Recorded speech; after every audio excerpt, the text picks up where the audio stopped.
Formation and reorganisation of Indian states.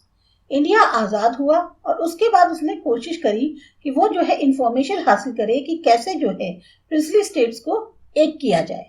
अब बजाय unitary system adopt करने के इन्होंने एक्सेप्ट किया यूनियन सिस्टम गवर्नेंस का। इसलिए जो मुद्दा था कि कैसे फॉर्म किया जाए और रीऑर्गेनाइज किया जाए कॉन्स्टिट्यूशन जो यूनियन के हैं, अब वो जो है सामने खड़ा हो गया। इधर बीच जो पहले की या उस टाइम की जो ब्रिटिश प्रोविंसेस थी, ये जो प्रिंसली स्टेट्स थे, वो 4 डिविजन्स में डिवाइडेड थे जब उनका यूनिफिकेशन हुआ और मर्जर हुआ। अब वो कैसे हैं? जैसे क्लासिफिकेशन स्टेट्स में क्लास ए, इसमें आते हैं मुंबई, असम, आंध्र, पंजाब, यूनाइटेड उत्तर प्रदेश, बिहार, मद्रास, उड़ीसा और west Bengal. Classification states class B में आए जम्मू कश्मीर, हैदराबाद, मैसूर, सेंट्रल इंडिया, राजस्थान, सौराष्ट्र, ट्रावनकोर, कोचीन और पेप्सू यानी पटियाला और ईस्ट पंजाब स्टेट्स के यूनियन के जो थे। क्लास सी में आए अजमेर, भोपाल, कुर्ग, दिल्ली, बिलासपुर, कच्छ, हिमाचल प्रदेश, त्रिपुरा, मणिपुर और विंध्य प्रदेश। और क्लास डी में आए अंडमान और निकोबार आइलैंड्स। अब जो स्टेट्स थे उसमें जो है इन चारों क्लासेस में जो इंक्लूड किए गए थे उनका सबका बराबरी का दर्जा नहीं था, पर ये जो है इंडिया का एक ऐसा हिस्सा थे जो उनसे अलग नहीं किया जा सकते। इस वजह से जब कॉन्स्टिट्यूशन ऑफ इंडिया जो है फोर्स में आया, लागू किया गया, तो इंडिया जो है वो यूनियन थी इन सभी स्टेट्स का। ये एक तरीके का टेम्पररी अरेंजमेंट था। इसके बाद एक नई डिमांड जो है रीऑर्गेनाइजेशन की स्टेट्स की खड़ी हो गई भाषा के आधार पर, और ये बहुत ज्यादा जोर पकड़ती जा रही थी। 1953 में जवाहरलाल नेहरू ने जो है ये जो मुद्दा था रीऑर्गेनाइजेशन का स्टेट्स का, उसको जो है उसके ऊपर एक तरह से ध्यान दिया और उन्होंने स्टेट रीऑर्गेनाइजेशन कमीशन जो है उसको अपॉइंट किया। रिटायर्ड चीफ जस्टिस जो सुप्रीम कोर्ट ऑफ इंडिया के थे, जस्टिस फैजल अली, ये इसके चेयरमैन थे। बाकी जो 2 मेंबर्स थे कमीशन के थे वो थे मिस्टर हृदयनाथ कुंजरू और मिस्टर के.एम. पनिकर। ये जो कमीशन थी इसने सारे स्टेट से बोला कि आप अपनी जो भी रिकमेंडेशंस हैं अलग अलग पब्लिक ओपिनियंस के थ्रू, व्यूज के थ्रू या पोस्टल इंटरेक्शन के थ्रू आप सबमिट करें। सबसे ऊपर बायलिंगुअल मुंबई जो है उसको ट्रांसफॉर्म किया गया, जिसमें महाराष्ट्र, गुजरात और सौराष्ट्र ये सब इंक्लूड किए गए और मुंबई जो है इनकी कैपिटल बनाई गई। फाइनली एक बिल बना जिसमें चेंजेस किए गए कॉन्स्टिट्यूशन में और रीऑर्गेनाइज किया स्टेट्स को, और फिर इनको लागू किया गया 1956 में। सबसे पुराना जो क्लासिफिकेशन स्टेट्स का था ए, बी, सी और डी, वो खत्म कर दिया गया।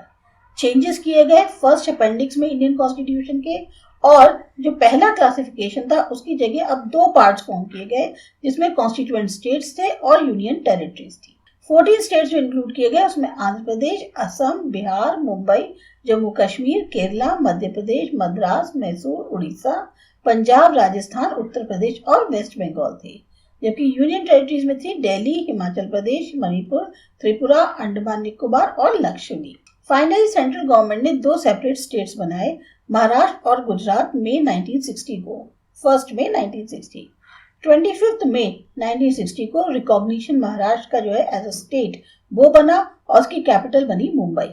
1 मई 1960 को ही माना जाता है फाउंडेशन डे गुजरात का, और इसमें जो है रीजन्स आ गए सौराष्ट्र और कच्छ के। असम, मेघालय, मणिपुर, त्रिपुरा, अरुणाचल प्रदेश, मिजोरम और नागालैंड ये रिकॉग्नाइज किए गए लैंड ऑफ 7 सिस्टर्स के तौर पे। हमेशा से एक लगातार डिमांड चली आ रही थी कि सेपरेट स्टेट्स होने चाहिए, छोटे छोटे स्टेट्स जो है उनको सेपरेट किया जाए बिगर स्टेट से। 2000 में झारखंड जो है जिसकी कैपिटल रांची है उसे सेपरेट किया गया बिहार से। छत्तीसगढ़ जिसकी कैपिटल रायपुर है इसको सेपरेट किया गया मध्य प्रदेश से। उत्तराखंड जिसकी कैपिटल देहरादून है उसको सेपरेट किया गया उत्तर प्रदेश से, और ये सब के सब जो हैं स्टेट्स के तौर पर रिकॉग्नाइज किए गए। 2014 में तेलंगाना जो है वो एक सेपरेट स्टेट के तौर पर रिकॉग्नाइज किया गया आंध्र प्रदेश से। आज की डेट में डिमांड जो है अलग अलग स्टेट्स की उठ रही है, और जिसमें जो लेटेस्ट है वो है विदर्भ रीजन महाराष्ट्र का। तो आज एट प्रेजेंट कहा जाए इंडियन यूनियन में 28 स्टेट्स हैं। असम, बिहार, गोवा ये सब अल्फाबेटिकल ऑर्डर में है। गुजरात, हिमाचल प्रदेश, हरियाणा, कर्नाटक, केरला, जम्मू कश्मीर, मध्य प्रदेश, महाराष्ट्र, मणिपुर, मेघालय, मिजोरम, नागालैंड, राजस्थान, उड़ीसा, पंजाब, तमिलनाडु, तेलंगाना, उत्तर प्रदेश, सिक्किम, त्रिपुरा, वेस्ट बंगाल, छत्तीसगढ़, उत्तराखंड, अरुणाचल प्रदेश, दिल्ली और झारखंड। इसके अलावा जो यूनियन टेरिटरीज है उसमें चंडीगढ़, पुडुचेरी, लक्षद्वीप, दमन, दीव, दादरा एंड नागर हवेली और एक नेशनल कैपिटल आती है दिल्ली। ये आप मैप देख सकते हैं। यहाँ मैप में आपको सारे स्टेट्स जो हैं बिल्कुल क्लियरली समझ में आएंगे कि कौन सा स्टेट कहाँ पर है, उसकी क्या क्या बाउंड्रीज है। रीजनलिज्म, इंडिया में जो है एकता है लेकिन विभिन्नता भी है, जिसमें लोग अलग अलग रिलीजन के, अलग अलग भाषा बोलने वाले, अलग कास्ट, रेस, कल्चर, इन सब के जो है साथ रहते आ रहे हैं कई सदियों से हमारी कंट्री के अंदर। कोई और कंट्री पूरी दुनिया में इतनी ज्यादा भिन्नता नहीं रखती होगी जितनी कि इंडिया में है। कल्चरल प्रोग्रेस जो है वो जिससे जरा से भी जुड़ी हुई नहीं है किसी पर्टिकुलर कास्ट से या क्रीड से, बल्कि एक कहना चाहिए कोशिश है उन सब लोगों की जो इंडिया के अंदर रहते हैं। अब मेन रीजन जो ये रीजनलिज्म की फीलिंग को क्रिएट करता है ये क्या है, वो है कुछ ग्रीडी पॉलिटिशियंस, कई सारे ऐसे कम्युनल ग्रुप्स जो लोगों की भावनाओं को भड़काते हैं और अपने इंटरेस्ट के लिए, अपने मोटिव्स के लिए उनको जो है एक तरह से बहलाते हैं, फुसलाते हैं उन्हें। जो लोग क्रिएट करते हैं या लोगों में जबरदस्ती थोपने की कोशिश करते हैं रीजनलिज्म को, वो हार्मफुल एलिमेंट्स हैं जो हमारी नेशनल यूनिटी और इंटीग्रिटी के लिए खतरा है। जो लोगों की एक इच्छा होती है अपने खुद के पर्सनल डेवलपमेंट की, वो एक अच्छा विचार है, पर अगर वो जो है डेंजर है समाज के लिए, सोसाइटी के लिए, तो उनको कभी भी जो है देश के लिए चिंता नहीं होती। उनका देश के लिए ओवरऑल डेवलपमेंट हो, इससे उनको मतलब नहीं होता। उनको सिर्फ और सिर्फ अपने मतलब से मतलब होता है और इसके लिए वो कुछ भी करते हैं। तो एक्टिविटीज ऐसी जो अपने खुद के स्टेट और कंट्री को नुकसान पहुंचाए, ऐसी एक्टिविटीज नहीं करनी चाहिए, बल्कि हमें अपनी खुद की कंट्री के लिए काम करना जरूरी है। क्योंकि इंडिपेंडेंस हासिल करने के बाद ये जो थॉट होता है कि हमारी खुद की कंट्री है, वो सबसे पहले आना चाहिए बजाय स्टेट की। ऑब्वियस है कि लोगों के लिए जो कॉमन भाषा बोलते हैं, कॉमन कल्चर शेयर करते हैं या एक सर्टेन स्पेसिफिक ज्योग्राफिकल रीजन में रहते हैं लंबे समय तक, उनका आपस में एक दूसरे से इमोशनल बॉन्डेज हो जाता है। लैंग्वेज, कास्ट, रिलीजन, यही 3 मेन इंपॉर्टेंट फैक्टर्स हैं रीजनलिज्म को क्रिएट करने के लिए। सबसे पहले देखते हैं लैंग्वेज। लैंग्वेज से ही जैसे ना रीजन की पहचान होती है। रीजनलिज्म की यहाँ बात हो रही है। लोग जो हिंदी भाषा बोलते हैं वो नॉर्थ इंडिया में हैं और ज्यादातर नॉन हिंदी वाले जो है साउथ इंडिया में हैं, और ये लोग जो है डिमांड कर रहे हैं न्यू रीजन्स अपनी लैंग्वेजेस के आधार पर। तो जो स्टेट्स रीऑर्गेनाइजेशन कमीशन था उसने पहले से ही रिकमेंडेशन कर दिया था कि रीजन्स को डिवाइड कर दिया जाए उनके लिंग्विस्टिक आधार पर। कास्ट और रिलीजन, जो लोग अलग अलग रिलीजन को बिलोंग करते हैं वो भी इंडिया में रहते हैं। किसी एक पर्टिकुलर रिलीजन की सुपीरियरिटी कहीं ज्यादा देखने को मिलती है कुछ कुछ क्षेत्रों में। अब जैसे नागालैंड, मिजोरम, मणिपुर और अरुणाचल प्रदेश, यहाँ पर अलग अलग कस्टम्स हैं, ट्रेडिशंस हैं, लाइफस्टाइल्स हैं और प्रोफेशंस हैं। बोडो लोग जो हैं आसाम में, वो लोग एक डिफरेंट रीजन की बात कर रहे हैं क्योंकि वहां पर बहुत ज्यादा मूवमेंट्स होते रहते हैं जो लोगों को नुकसान पहुंचाते हैं। अल्फा टेररिज्म ये बहुत ज्यादा एक्टिव है आसाम में।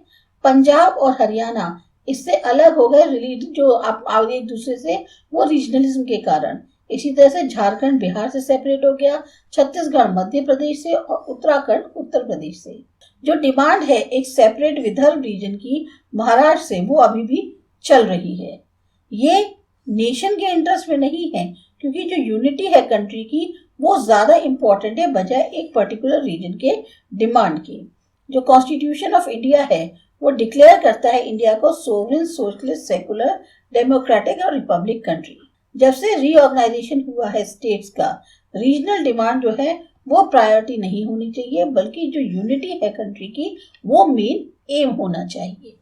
रीजनलिज्म, इंडिया में जो है एकता है लेकिन विभिन्नता भी है, जिसमें लोग अलग अलग रिलीजन के, अलग अलग भाषा बोलने वाले, अलग कास्ट, रेस, कल्चर, इन सब के जो है साथ रहते आ रहे हैं कई सदियों से हमारी कंट्री के अंदर।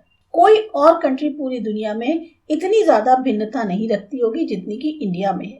कल्चरल प्रोग्रेस जो है वो जिससे जरा से भी जुड़ी हुई नहीं है किसी पर्टिकुलर कास्ट से या क्रीड से, बल्कि एक कहना चाहिए कोशिश है उन सब लोगों की जो इंडिया के अंदर रहते हैं। अब मेन रीजन जो ये रीजनलिज्म की फीलिंग को क्रिएट करता है। ये क्या है? वो है कुछ ग्रीडी पॉलिटिशियंस, कई सारे ऐसे कम्युनल ग्रुप्स जो लोगों की भावनाओं को भड़काते हैं और अपने इंटरेस्ट के लिए, अपने मोटिव्स के लिए उनको जो है एक तरह से बहलाते हैं, फुसलाते हैं उन्हें। जो लोग क्रिएट करते हैं या लोगों में जबरदस्ती थोपने की कोशिश करते हैं रीजनलिज्म को, वो हार्मफुल एलिमेंट्स हैं जो हमारी नेशनल यूनिटी और इंटीग्रिटी के लिए खतरा है। जो लोगों की एक इच्छा होती है अपने खुद के पर्सनल डेवलपमेंट की, वो एक अच्छा विचार है, पर अगर वो जो है डेंजर है समाज के लिए, सोसाइटी के लिए, तो उनको कभी भी जो है देश के लिए चिंता नहीं होती। उनका देश के लिए ओवरऑल डेवलपमेंट हो, इससे उनको मतलब नहीं होता। उनको सिर्फ और सिर्फ अपने मतलब से मतलब होता है और इसके लिए वो कुछ भी करते हैं। तो एक्टिविटीज ऐसी जो अपने खुद के स्टेट और कंट्री को नुकसान पहुंचाए, ऐसी एक्टिविटीज नहीं करनी चाहिए, बल्कि हमें अपनी खुद की कंट्री के लिए काम करना जरूरी है। क्योंकि इंडिपेंडेंस हासिल करने के बाद ये जो थॉट होता है कि हमारी खुद की कंट्री है, वो सबसे पहले आना चाहिए बजाय स्टेट की। ऑब्वियस है कि लोगों के लिए जो कॉमन भाषा बोलते हैं, कॉमन कल्चर शेयर करते हैं या एक सर्टेन स्पेसिफिक ज्योग्राफिकल रीजन में रहते हैं लंबे समय तक, उनका आपस में एक दूसरे से इमोशनल बॉन्डेज हो जाता है। लैंग्वेज, कास्ट, रिलीजन, यही 3 मेन इंपॉर्टेंट फैक्टर्स हैं रीजनलिज्म को क्रिएट करने के लिए। सबसे पहले देखते हैं लैंग्वेज। लैंग्वेज से ही जैसे ना रीजन की पहचान होती है। रीजनलिज्म की यहाँ बात हो रही है। लोग जो हिंदी भाषा बोलते हैं वो नॉर्थ इंडिया में है और ज्यादातर नॉन हिंदी वाले जो है साउथ इंडिया में है, और ये लोग जो है डिमांड कर रहे हैं न्यू रीजन्स अपनी लैंग्वेजेस के आधार पर। तो जो स्टेट्स रीऑर्गेनाइजेशन कमीशन था, उसने पहले से ही रिकमेंडेशन कर दिया था कि रीजन्स को डिवाइड कर दिया जाए उनके लिंग्विस्टिक आधार पर। कास्ट और रिलीजन, जो लोग अलग अलग रिलीजन को बिलोंग करते हैं वो भी इंडिया में रहते हैं। किसी एक पर्टिकुलर रिलीजन की सुपीरियरिटी कहीं ज्यादा देखने को मिलती है कुछ कुछ क्षेत्रों में। अब जैसे नागालैंड, मिजोरम, मणिपुर और अरुणाचल प्रदेश, यहाँ पर अलग अलग कस्टम्स हैं, ट्रेडिशंस हैं, लाइफस्टाइल्स हैं और प्रोफेशंस हैं। बोडो लोग जो हैं आसाम में, वो लोग एक डिफरेंट रीजन की बात कर रहे हैं, क्योंकि वहां पर बहुत ज्यादा मूवमेंट्स होते रहते हैं जो लोगों को नुकसान पहुंचाते हैं। अल्फा टेररिज्म ये बहुत ज्यादा एक्टिव है आसाम में। पंजाब और हरियाणा इससे अलग हो गए जो आप एक दूसरे से, वो रीजनलिज्म के कारण। इसी तरह से झारखंड बिहार से सेपरेट हो गया, छत्तीसगढ़ मध्य प्रदेश से और उत्तराखंड उत्तर प्रदेश से। जो डिमांड है एक सेपरेट विदर्भ रीजन की महाराष्ट्र से, वो अभी भी चल रही है। ये नेशन के इंटरेस्ट में नहीं है, क्योंकि जो यूनिटी है कंट्री की वो ज्यादा इंपॉर्टेंट है बजाय एक पर्टिकुलर रीजन के डिमांड की। जो कॉन्स्टिट्यूशन ऑफ इंडिया है वो डिक्लेयर करता है इंडिया को सोवरेन, सोशलिस्ट, सेकुलर, डेमोक्रेटिक और रिपब्लिक कंट्री। जब से रीऑर्गेनाइजेशन हुआ है स्टेट्स का, रीजनल डिमांड जो है वो प्रायोरिटी नहीं होनी चाहिए, बल्कि जो यूनिटी है कंट्री की वो मेन एम होना चाहिए। Scientific and technological development, India ने बहुत ज्यादा एक्स्ट्रा ऑर्डिनरी अचीवमेंट किया है साइंस और टेक्नोलॉजी की फील्ड में पिछले आधे दशक में। अगर हमारे यहाँ जिस तरह के सीमित संसाधन हैं, जिस तरह के यहाँ हमारे कम शिक्षित लोग हैं, उस हिसाब से इंडिया की ग्रोथ फील्ड में साइंस और टेक्नोलॉजी के बाकी और डेवलप कंट्रीज के मुकाबले बहुत खास है। इंडिपेंडेंस के बाद जो बहुत ही डिफरेंट नेशनल लीडर्स थे या साइंटिस्ट थे, जैसे doctor Homi Bhabha, doctor Raja Ramanna, doctor Vikram Sarabhai या डॉक्टर सीवी रमन, या इंजीनियरिंग की फील्ड में देखें तो M Visvesvaraya, Sam Pitroda, doctor APJ Abdul Kalam जो कि इंडिया के फॉर्मर प्रेसिडेंट भी थे, या जो क्रिएटर थे सक्सेसफुल मेट्रो रेलवे प्रोजेक्ट के क्रिएटर ई श्रीधरन, ये वो इंजीनियर्स हैं, साइंटिस्ट हैं, टेक्नोक्रेट्स हैं जिनका बहुत अहम योगदान रहा है साइंस और टेक्नोलॉजी की फील्ड में। Indian institute of science, Indian institute of technology, Indian space research organisation या फिजिकल रिसर्च लेबोरेटरी, ये बहुत ही हमारे तारीफ के काबिल वाले एग्जाम्पल्स माने जाते हैं। वुमेन इंडिया की, उन्होंने भी बहुत इंपॉर्टेंट रोल प्ले किया है और उनकी लिस्ट जो है यहाँ नीचे दी है। जैसे जानकी अम्मा फ्लोरा वेजिटेशन फील्ड में, Azima Chatterjee chemistry, doctor Indira Ahuja medicine, Shakuntala Devi mathematician and human computer, Kalpana Chawla astronaut और सुनीता विलियम्स एस्ट्रोनॉट। जो विमेन है इंडिया की, इन्होंने भी बहुत ज्यादा और सेक्टर्स में अपना योगदान दिया है, जिससे हमारी कंट्री में काफी ज्यादा प्रोग्रेस हुई है। इंडिपेंडेंस के टाइम पर हम डिपेंडेंट थे दूसरों पर फूड ग्रेन्स के लिए। हमने खुद को सेल्फ रिलायंट किया इस एरिया में। आज की डेट में बहुत बड़े बड़े डैम्स, लेक्स और कैनाल्स वो बहुत इंपॉर्टेंट रोल प्ले कर रहे हैं। यहाँ तक कि हम मॉडर्न जो एग्रीकल्चरल टेक्नोलॉजी है उसका भी इस्तेमाल कर रहे हैं ताकि एग्रीकल्चरल प्रोडक्शन कंट्री की बढ़ा सके। हम लोगों ने अचीव किया ग्रीन रिवॉल्यूशन। एग्रीकल्चर इंस्टीट्यूशंस हैं, लेबोरेटरीज हैं, एग्रीकल्चर यूनिवर्सिटीज हैं, ये सब सेटअप हो रही है ताकि ग्रोथ हो सके एग्रीकल्चर साइंस में। इंडिया ने एक बहुत ही कहना चाहिए ना रास्ता बनाया अपने लिए, बहुत ही महत्वपूर्ण जगह बनाई है न्यूक्लियर साइंस और टेक्नोलॉजी में। इसने अपने रिसर्च इंस्टीट्यूट्स और लेबोरेटरीज स्टैब्लिश की पीसफुल पर्पस के लिए, जो कि क्या कहते हैं न्यूक्लियर पावर की हैं। न्यूक्लियर साइंटिस्ट और इंजीनियर्स ने अल्ट्रा मॉडर्न न्यूक्लियर रिएक्टर्स बनाए हैं और पावर स्टेशन। सक्सेसफुल तौर पे कंडक्ट करना न्यूक्लियर टेस्ट को 2 बार पोखरण राजस्थान में हमने जो है अपने आप को सफलता में खड़ा कर दिया श्रेणी में कि हम भी न्यूक्लियर बॉम्ब्स बना सकते हैं। इंडिया के जो अचीवमेंट्स हैं इतने शॉर्ट टाइम में स्पेस रिसर्च टेक्नोलॉजी में वो वाकई में तारीफ के काबिल है। हमने डेवलप किए space shuttles, geosynchronous satellites launch vehicle GSLV ताकि लॉन्च कर सकें सैटेलाइट्स को आउटर स्पेस में।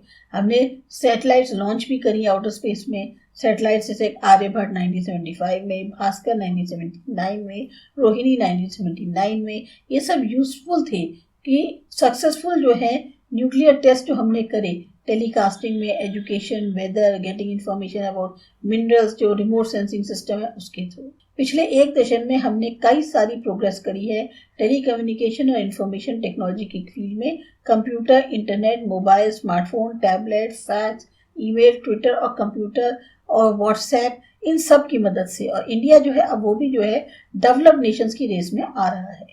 जो एप्लीकेशन है कंप्यूटर्स का वो सक्सेसफुल रहा एडमिनिस्ट्रेशन में, खास तौर से इनडायरेक्ट यूज के लिए, एनवायरमेंट प्रिजर्वेशन के और कार्बन क्रेडिट के। जो यूज है बायोटेक्नोलॉजी का इंडस्ट्रीज में, एनर्जी, एग्रीकल्चर, हेल्थ या कंटिन्यूस रिसर्च और डेवलपमेंट में, इस फील्ड में काफी ज्यादा मैक्सिम्स देखने को मिलते हैं, जैसे digital India, make in India, ये सब वर्ल्ड फेमस हैं। मरीन रिसर्च और continuous development, human resources development, harbour development जिसमें एजुकेशन और हेल्थ सेक्टर्स हैं, ये भी लगातार इन्वॉल्व हो रहे हैं प्रोग्रेस को करने में।